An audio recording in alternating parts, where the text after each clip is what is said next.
वज्रकुमार की कथा। वज्रकुमार की कथा। कथा संसार के परम गुरु श्रीजन भगवान को नमस्कार कर मैं प्रभावनांग के पालन करने वाले श्री वज्रकुमार मुनि की कथा लिखता हूँ। जिस समय की यह कथा है उस समय हस्तिनापुर के राजा थे बल। वे राजनीति के अच्छे विद्वान थे, बड़े तेजस्वी थे और दयालु थे। उनके मंत्री का नाम था गरुड़। उसका एक पुत्र था, उसका नाम सोमदत्त था। वह सब शास्त्रों का विद्वान था और सुंदर भी बहुत था। उसे देखकर सबको बड़ा आनंद होता था। एक दिन सोमदत्त अपने मामा के यहाँ गया, जो कि अहिछत्रपुर में रहता था। उसने मामा से विनयपूर्वक कहा, मामा जी, यहाँ के राजा से मिलने की मेरी बहुत उत्कंठा है। कृपा कर आप उनसे मेरी मुलाकात करवा दीजिए न। सुभूति ने अभिमान में आकर अपने महाराज से सोमदत्त की मुलाकात नहीं कराई। सोमदत्त को मामा की यह बात बहुत खटकी। आखिर वह स्वयं ही दुर्मुख महाराज के पास गया और मामा का अभिमान नष्ट करने के लिए राजा को अपने पांडित्य और प्रतिभाशालिनी बुद्धि का परिचय कराकर स्वयं भी उनका मंत्री बन गया। ठीक भी है, सबको अपनी ही शक्ति सुख देने वाली होती है। सुभूति को अपने भांजे का पांडित्य देखकर बड़ी प्रसन्नता हुई। उसने उसके साथ अपनी यज्ञदत्ता नाम की पुत्री को ब्याह दिया। दोनों दंपत्ति सुख से रहने लगे। कुछ दिनों बाद यज्ञदत्ता के गर्भ रहा। समय चातुर्मास का था। यज्ञदत्ता को दोहद उत्पन्न हुआ। उसे आम खाने की प्रबल उत्कंठा हुई। स्त्रियों को स्वभाव से गर्भावस्था में दोहद उत्पन्न हुआ ही करते हैं। सो आम का समय न होने पर भी सोमदत्त वन में आम ढूंढने को चला। बुद्धिमान पुरुष असमय में भी अप्राप्त वस्तु के लिए साहस करते ही हैं। सोमदत्त वन में पहुंचा तो भाग्य से उसे सारे बगीचे में केवल एक आम का वृक्ष फला हुआ मिला। उसके नीचे एक परम महात्मा योगिराज बैठे हुए थे। उनसे वह वृक्ष ऐसा जान पड़ता था मानो मूर्तिमान धर्म है। सारे वन में एक ही वृक्ष को फला हुआ देखकर उसने समझ लिया कि यह मुनिराज का प्रभाव है, नहीं तो असमय आम कहाँ। वह बड़ा प्रसन्न हुआ। उसने उस पर से बहुत से फल तोड़कर अपनी प्रिया के पास पहुंचा दिए और आप मुनिराज को नमस्कार कर भक्ति से उनके पांवों के पास बैठ गया। उसने हाथ जोड़कर मुनि से पूछा, प्रभो, संसार में सार क्या है? इस बात को आपके श्रीमुख से सुनने की मेरी बहुत उत्कंठा है, कृपा कर कहिए। मुनिराज बोले, वत्स, संसार में सार आत्मा को कुक्तियों से बचाकर सुख देने वाला एक धर्म है। उसके दो भेद हैं, एक मुनि धर्म, दो श्रावक धर्म। मुनियों का धर्म अहिंसा, सत्य, अचौर्य, ब्रह्मचर्य और परिग्रह का त्याग, ऐसे 5 महाव्रत तथा उत्तम क्षमा, उत्तम मार्दव, आर्जव, सत्य, शौच, संयम, तप आदि 10 लक्षण धर्म और सम्यक दर्शन, सम्यक ज्ञान, सम्यक चारित्र, ऐसे 3 रत्नत्रय, 5 समिति, 3 गुप्ती, खड़े होकर आहार करना, स्नान न करना, सहन शक्ति बढ़ाने के लिए सिर के बालों का हाथों से ही लौंच करना, वस्त्र का न रखना आदि है। और श्रावक धर्म 12 व्रतों का पालन करना, भगवान की पूजा करना, पात्रों को दान देना और जितना अपने से बन सके दूसरों का उपकार करना, किसी की निंदा बुराई न करना, शांति के साथ अपना जीवन बिताना आदि है। मुनि धर्म का पालन सर्वदेश किया जाता है और श्रावक धर्म का एक देश।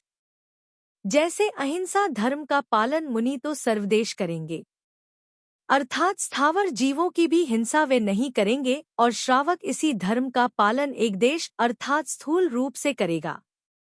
वह त्रस जीवों की संकल्पी हिंसा का त्याग करेगा और स्थावर जीव, वनस्पति आदि को अपने काम लायक उपयोग में लाकर शेष की रक्षा करेगा। श्रावक धर्म परंपरा मोक्ष का कारण है और मुनि धर्म द्वारा उसी पर्याय से भी मोक्ष जा सकता है। श्रावक को मुनि धर्म धारण करना ही पड़ता है, क्योंकि उसके बिना मोक्ष होता ही नहीं।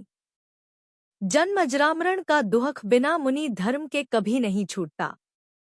इसमें भी एक विशेषता है, वह यह कि जितने मुनि होते हैं वे सब मोक्ष में ही जाते होंगे ऐसा नहीं समझना चाहिए। उसमें परिणामों पर सब बात निर्भर है। जिसके जितने जितने परिणाम उन्नत हो जाएंगे और राग, द्वेष, क्रोध, मान, माया, लोभ आदि आत्मशत्रु नष्ट होकर अपने स्वभाव की प्राप्ति होती जाएगी, वह उतना ही अंतिम साध्य मोक्ष के पास पहुंचता जाएगा। पर यह पूर्ण रीति से ध्यान में रखना चाहिए कि मोक्ष होगा तो मुनि धर्म ही से। इस प्रकार श्रावक और मुनिधर्म तथा उनकी विशेषताएं सुनकर सोमदत्त को मुनिधर्म ही बहुत पसंद पड़ा। उसने अत्यंत वैराग्य के वश होकर मुनि धर्म की ही दीक्षा ग्रहण की, जो कि सब पापों को नाश करने वाली है। साधु बनकर गुरु के पास उसने खूब शास्त्राभ्यास किया। सब शास्त्रों में उसने बहुत योग्यता प्राप्त कर ली। इसके बाद सोमदत्त मुनिराज नाभिगिरी नामक पर्वत पर जाकर तपश्चर्या करने लगे और परीक्षा सहन द्वारा अपनी आत्मशक्ति को बढ़ाने लगे। इधर यज्ञदत्ता के समय पाकर पुत्र हुआ। उसकी दिव्य सुंदरता और तेज को देखकर यज्ञदत्ता बड़ी प्रसन्न हुई। एक दिन उसे किसी के द्वारा अपने स्वामी के समाचार मिले। उसने वह हाल अपने और घर के लोगों से कहा और उनके पास चलने के लिए आग्रह किया। उन्हें साथ लेकर यज्ञदत्ता नाभिगिरी पर पहुंची। मुनि इस समय तापस योग से अर्थात सूर्य के सामने मुंह किए ध्यान कर रहे थे। उन्हें मुनिवेश में देखकर यज्ञदत्ता के क्रोध का कोई ठिकाना नहीं रहा। उसने गरज कर कहा, दुष्ट पापी, यदि तुझे ऐसा करना था, मेरी जिंदगी बिगाड़नी थी, तो पहले ही से मुझे न ब्याहता। बतला तो अब मैं किसके पास जाकर रहूं? निर्दय, तुझे दया भी न आई जो मुझे निराश्रय छोड़कर तप करने को यहाँ चला आया। अब इस बच्चे का पालन कौन करेगा? जरा कह तो सही। मुझसे इसका पालन नहीं होता, तू ही इसे लेकर पाल। यह कहकर निर्दयी यज्ञदत्ता बेचारे निर्दोष बालक को मुनि के पांवों में पटक कर घर चली गई। उस पापिनी को अपने हृदय के टुकड़े पर इतनी भी दया नहीं आई कि मैं सिंह, व्याघ्र आदि हिंस्र जीवों से भरे हुए ऐसे भयंकर पर्वत पर उसे कैसे छोड़ जाती हूँ। उसकी रक्षा कौन करेगा? सच तो यह है, क्रोध के वश हो स्त्रियां क्या नहीं करती। इधर तो यज्ञदत्ता पुत्र को मुनि के पास छोड़कर घर पर गई और इतने ही में दिवाकर देव नाम का एक विद्याधर इधर आ निकला।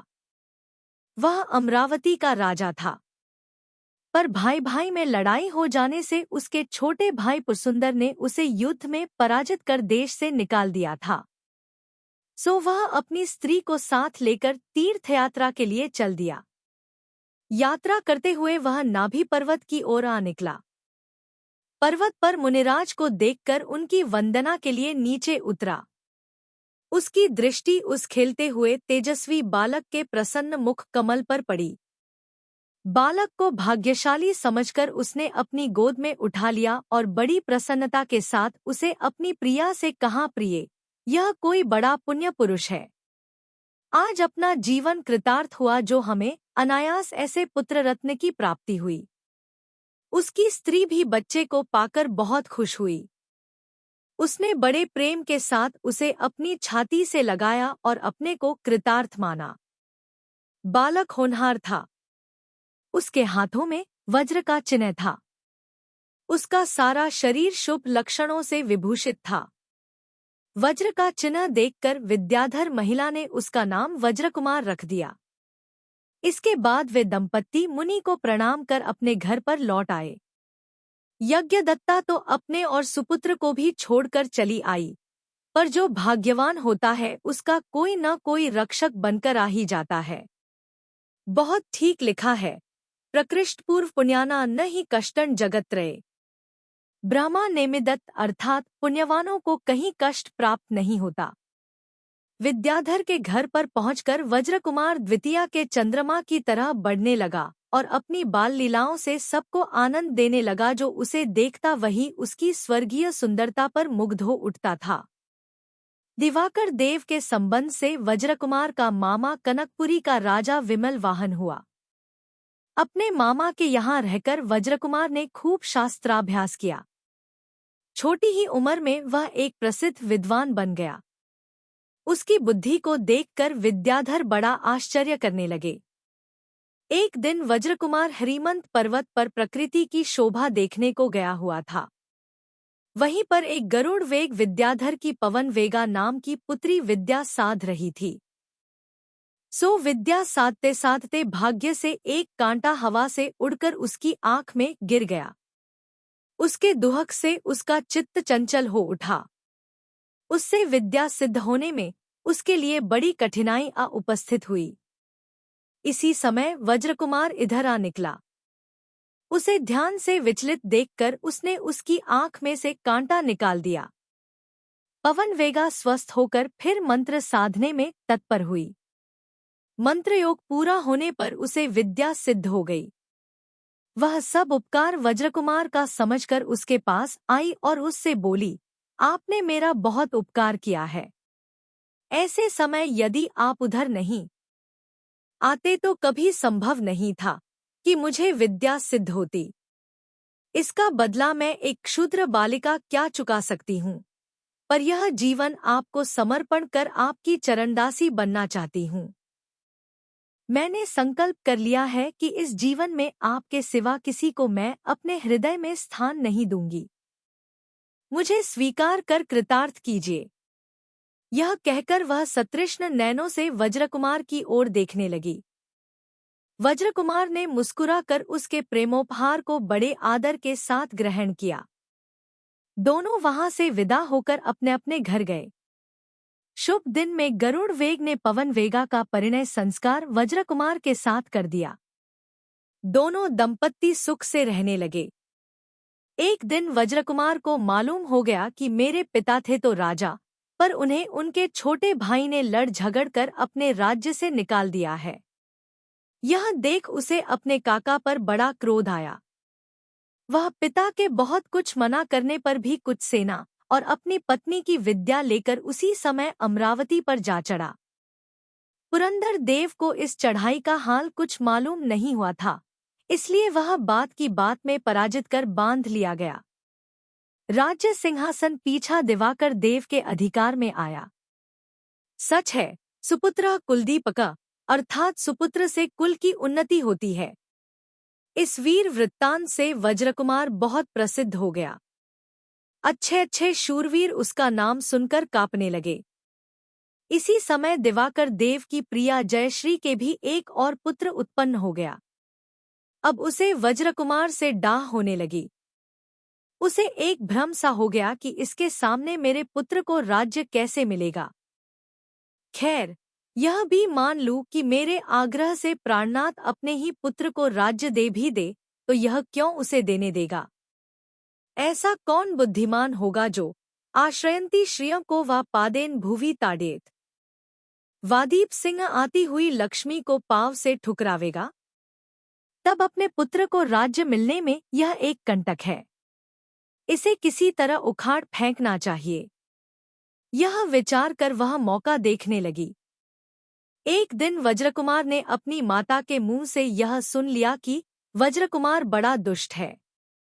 देखो तो कहाँ तो उत्पन्न हुआ और किसे कष्ट देता है। उसकी माता किसी के सामने उसकी बुराई कर रही थी। सुनते ही वज्रकुमार के हृदय में मानो आग बरस गई। उसका हृदय जलने लगा। उसे फिर एक क्षण भर भी उस घर में रहना नर्क बराबर भयंकर हो उठा। वह उसी समय अपने पिता के पास गया और बोला, पिताजी, जल्दी बतलाइए मैं किसका पुत्र हूँ और क्यों यहाँ आया। मैं जानता हूँ कि आपने मेरा अपने बच्चे से कहीं बढ़कर पालन किया है, तब भी मुझे कृपा कर बतला दीजिए कि मेरे सच्चे पिता कौन हैं और कहाँ हैं। यदि आप मुझे ठीक ठीक हाल नहीं कहेंगे तो मैं आज से भोजन नहीं करूँगा। दिवाकर देव ने आज एकाएक वज्रकुमार के मुंह से अचंभे में डालने वाली बातें सुनकर वज्रकुमार से कहा, पुत्र, क्या आज तुम्हें कुछ हो तो नहीं गया है जो बहकी बहकी बातें करते हो। तुम समझदार हो, तुम्हें ऐसी बातें करना उचित नहीं जिससे मुझे कष्ट हो। वज्रकुमार बोला, पिताजी, मैं यह नहीं कहता कि मैं आपका पुत्र नहीं, क्योंकि मेरे सच्चे पिता तो आप ही हैं। आप ही ने मुझे पाला पोसा है। पर जो सच्चा वृत्तांत है, उसके जानने की मेरी बड़ी उत्कंठा है, इसलिए उसे आप न छिपाइए। उसे कहकर आप मेरे अशांत हृदय को शांत कीजिए। बहुत सच है, बड़े पुरुषों के हृदय में जो बात एक बार समा जाती है, फिर वे उसे तब तक नहीं छोड़ते जब तक उसका उन्हें आदि अंत न मालूम हो जाए। वज्रकुमार के आग्रह से दिवाकर देव को उसका पूर्व हाल सब ज्यों का त्यों कह देना ही पड़ा, क्योंकि आग्रह से कोई बात छुपाई नहीं जा सकती। वज्रकुमार बड़ा विरक्त हुआ। उसे संसार का मायाजाल बहुत भयंकर जान पड़ा। वह उसी समय विमान में चढ़कर अपने पिता की वंदना करने को गया। उसके साथ ही उसका पिता और बंधु लोग भी गए। सोमदत्त मुनिराज मथुरा के पास एक गुफा में ध्यान कर रहे थे। उन्हें देखकर सभी बहुत आनंदित हुए। सब बड़ी भक्ति के साथ मुनि को प्रणाम कर जब बैठे, तब वज्रकुमार ने मुनिराज से कहा, पूज्यपाद, आज्ञा दीजिए, जिससे मैं साधु बनकर तपश्चर्या द्वारा अपना आत्म कल्याण करूं। वज्रकुमार को एक साथ संसार से विरक्त देखकर दिवाकर देव को बहुत आश्चर्य हुआ। उसने इस अभिप्राय से कि सोमदत्त मुनिराज वज्रकुमार को कहीं मुनि हो जाने की आज्ञा न दे दें, उनसे वज्रकुमार उन्हीं का पुत्र है और उसी पर मेरा राज्यभार भी निर्भर है, आदि सब हाल कह दिया। इसके बाद वह वज्रकुमार से भी बोला, पुत्र, तुम यह क्या करते हो? तप करने का मेरा समय है या तुम्हारा? तुम अब सब तरह योग्य हो गए। राजधानी में जाओ और अपना कारोबार संभालो। अब मैं सब तरह निश्चिंत हुआ। मैं आज ही दीक्षा ग्रहण करूंगा। दिवाकर देव ने उसे बहुत समझाया और दीक्षा लेने से रोका, पर उसने किसी की एक न सुनी और सब वस्त्राभूषण फेंककर मुनिराज के पास दीक्षा ले ली। कंदर्प के श्री वज्रकुमार मुनि साधु बनकर खूब तपश्चर्या करने लगे, कठिन से कठिन परीक्षा सहने लगे। वे जिनशासनरूप समुद्र को बढ़ाने वाले चंद्रमा के समान शोभने लगे। वज्रकुमार के साधु बन जाने के बाद की कथा अब लिखी जाती है। इस समय मथुरा के राजा थे पूतगंध। उनकी रानी का नाम था उर्विला। वह बड़ी धर्मात्मा थी, सती थी, विदुषी थी और सम्यक दर्शन से भूषित थी। उसे जिन भगवान की पूजा से बहुत प्रेम था, वह प्रत्येक नंदीश्वर पर्व में 8 दिन तक खूब पूजा महोत्सव करवाती, खूब दान करती। उससे जिन धर्म की बहुत प्रभावना होती। सर्वसाधारण पर जैन धर्म का अच्छा प्रभाव पड़ता। मथुरा ही में एक सागर दत्त नाम का सेठ था। उसकी गृहिणी का नाम था समुद्रदत्ता। पूर्व पाप के उदय से उसके दरिद्रा नाम की पुत्री हुई। उसके जन्म से माता पिता को सुख न होकर दुहक हुआ। धन संपत्ति सब जाती रही। माता पिता मर गए। बेचारी दरिद्रा के लिए अब अपना पेट भरना भी मुश्किल पड़ गया। अब वह दूसरों का झूठा खा खाकर दिन काटने लगी। सच है, पाप के उदय से जीवों को दुहक भोगना ही पड़ता है। एक दिन 2 मुनि भिक्षा के लिए मथुरा में आए। उनके नाम थे नंदन और अभिनंदन। उनमें नंदन बड़े थे और अभिनंदन छोटे। दरिद्रा को एक एक अन्न का झूठा कण खाती हुई देखकर अभिनंदन ने नंदन से कहा, मुनिराज देखिए, हाय, यह बेचारी बालिका कितनी दुखी है, कैसे कष्ट से अपना जीवन बिता रही है। तब नंदन मुनि ने अवधिज्ञान से विचार कर कहा, हाँ, यद्यपि इस समय इसकी दशा अच्छी नहीं है, तथापि इसका पुण्य कर्म बहुत प्रबल है, उससे यह पूतगंध राजा की पट्टरानी बनेगी। मुनि ने दरिद्रा का जो भविष्य सुनाया, उसे भिक्षा के लिए आए हुए एक बौद्ध भिक्षु ने भी सुन लिया। उसे जैन ऋषियों के विषय में बहुत विश्वास था, इसलिए वह दरिद्र को अपने स्थान पर लिवा लाया और उसका पालन करने लगा। दरिद्रा जैसी जैसी बड़ी होती गई, वैसे यौवन ने उसकी श्री को सम्मान देना आरंभ किया। वह अब युवती हो चली। उसके सारे शरीर से सुंदरता की सुधा धारा बहने लगी। आंखों ने चंचल मीन को लजाना शुरू किया।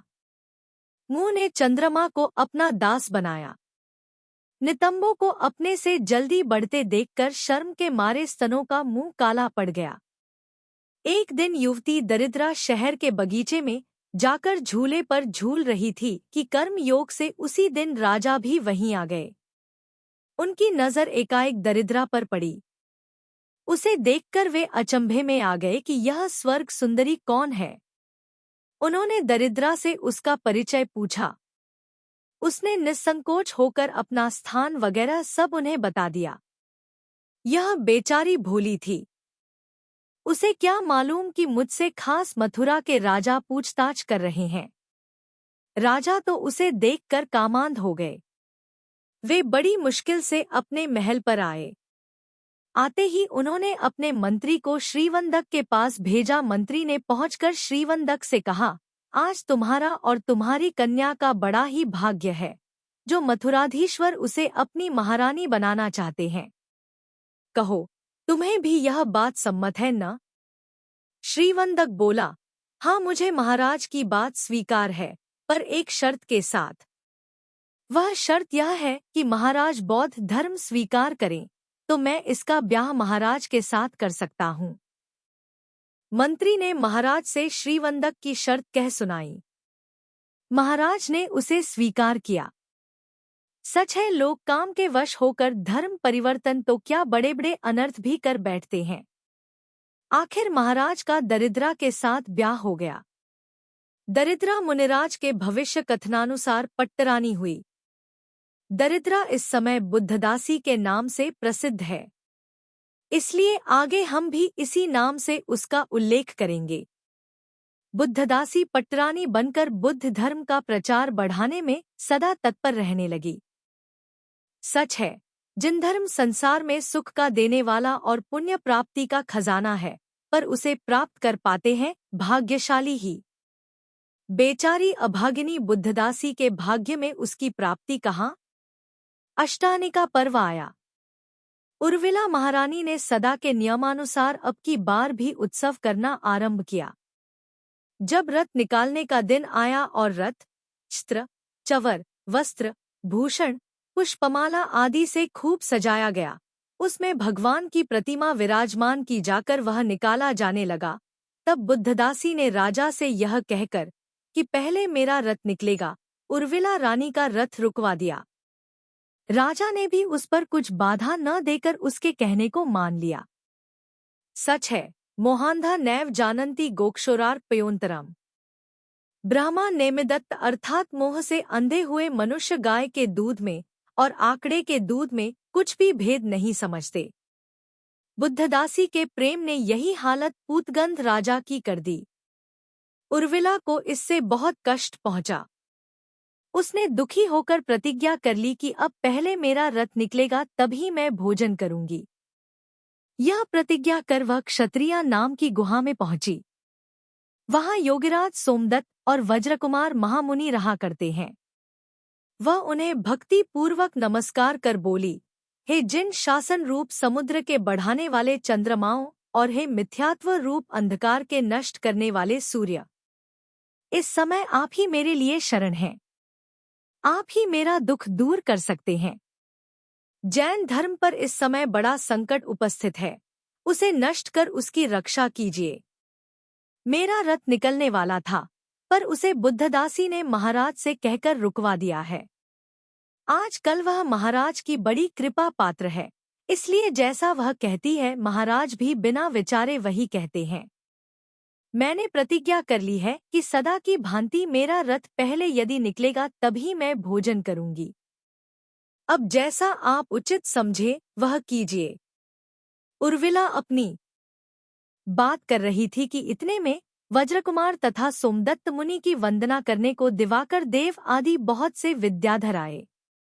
वज्रकुमार मुनि ने उनसे कहा, आप लोग समर्थ हैं और इस समय जैन धर्म पर कष्ट उपस्थित है। बुद्धदासी ने महारानी उर्विला का रथ रुकवा दिया है, सो आप जाकर जिस तरह बन सके इसका रथ निकलवाइए। वज्रकुमार मुनि की आज्ञानुसार सब विद्याधर लोग अपने अपने विमान पर चढ़कर मथुरा आए। सच है, जो धर्मात्मा होते हैं वे धर्म प्रभावना के लिए स्वयं प्रयत्न करते हैं। तब उन्हें तो मुनिराज ने स्वयं प्रेरणा की है, इसलिए रानी उर्विला को सहायता देना तो उन्हें आवश्यक ही था। विद्याधरों ने पहुंचकर बुद्धदासी को बहुत समझाया और कहा, जो पुरानी रीति है उसे ही पहले होने देना अच्छा है। पर बुद्धदासी को तो अभिमान आ रहा था, इसलिए वह क्यों मानने चली। विद्याधरों ने सीधेपन से अपना कार्य न होते हुए देखकर बुद्धदासी के नियुक्त किए हुए सिपाहियों से लड़ना शुरू किया और बात की बात में उन्हें भगाकर बड़े उत्सव और आनंद के साथ उर्विला रानी का रथ निकलवा दिया। रथ के निर्विघ्न निकलने से सबको बहुत आनंद हुआ। जैन धर्म की भी खूब प्रभावना हुई। बहुतों ने मिथ्यात्व छोड़कर सम्यक दर्शन ग्रहण किया। बुद्धदासी और राजा पर भी इस प्रभावना का खूब प्रभाव पड़ा। उन्होंने भी शुद्धांतःकरण से जैन धर्म स्वीकार किया। जिस प्रकार श्री वज्रकुमार मुनिराज ने धर्म प्रेम के वश होकर जैन धर्म की प्रभावना करवाई, उसी तरह और धर्मात्मा पुरुषों को भी संसार का उपकार करने वाली और स्वर्ग सुख की देने वाली धर्म प्रभावना करना चाहिए। जो भव्य पुरुष प्रतिष्ठा, जीर्णोद्धार, रथयात्रा, विद्यादान, आहारदान, अभयदान आदि द्वारा जिन धर्म की प्रभावना करते हैं वे सम्यक दृष्टि होकर त्रिलोक पूज्य होते हैं और अंत में मोक्ष सुख प्राप्त करते हैं। धर्म प्रेमी श्री वज्रकुमार मुनि मेरी बुद्धि को सदा जैन धर्म में दृढ़ रखें, जिसके द्वारा मैं भी कल्याण पथ पर चलकर अपना अंतिम साध्य मोक्ष प्राप्त कर सकूं। श्री मल्ली भूषण गुरु मुझे मंगल प्रदान करें। वे मूल संघ के प्रधान शारदागच्छ में हुए हैं।